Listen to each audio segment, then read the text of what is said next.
All right, next question is, should I be keeping stats when I'm approaching girls?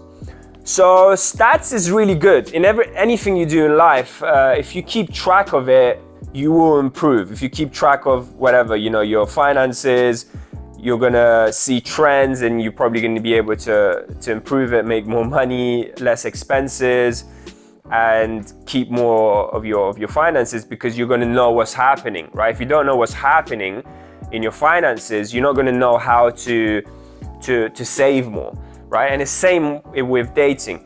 If you don't know what's good within your dating life, what's bad, I mean, obviously you can't guess. If you approach girls and you get rejected every time you approach, obviously, you know where your sticking point is. But I'm talking about for situations where now you can get a conversation, maybe you get numbers, but your dates are not that good. You can't convert from a number to a date that well.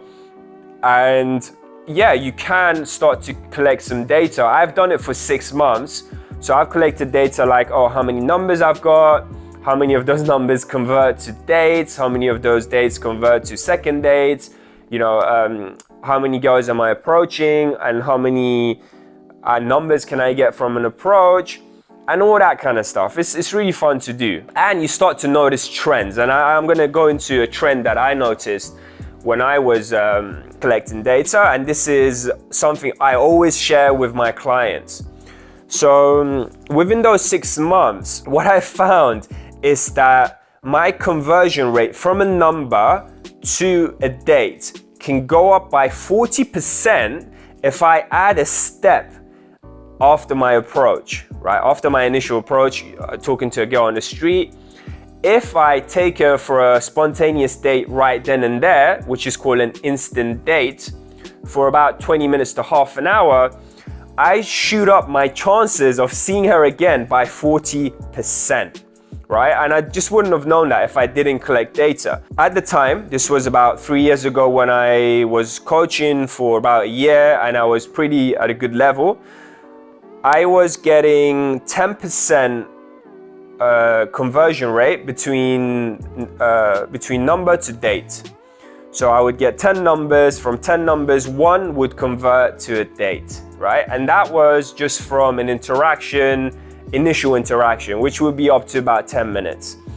If I done an instant date, right? So let's say, for example, I met this girl, in a shopping mall, right? And I took her from the shopping mall to Starbucks for about 20 minutes.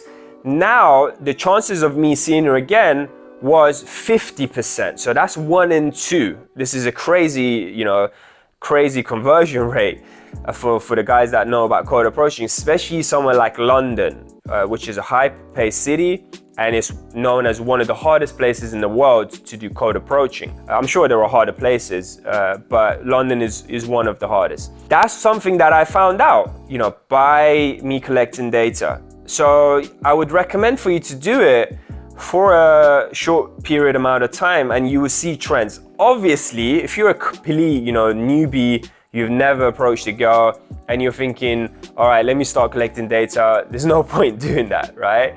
It's just like, I don't know, if I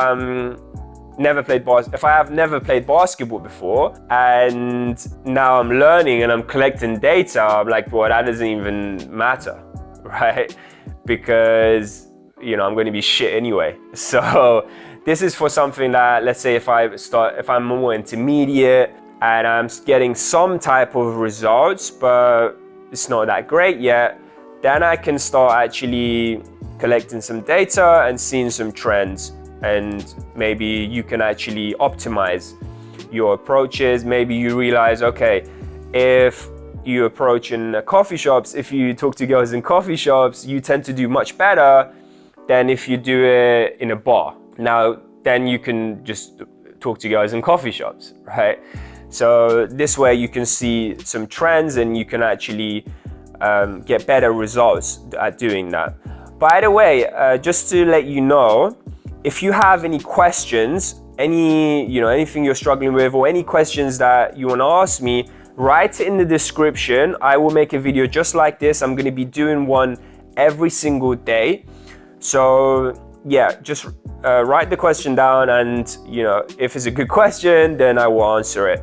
And if you haven't already, make sure you subscribe to the channel, because every day I'm going to be giving you these type of videos. There's going to be a lot of value, and yeah, I'm really excited to see you in the next video.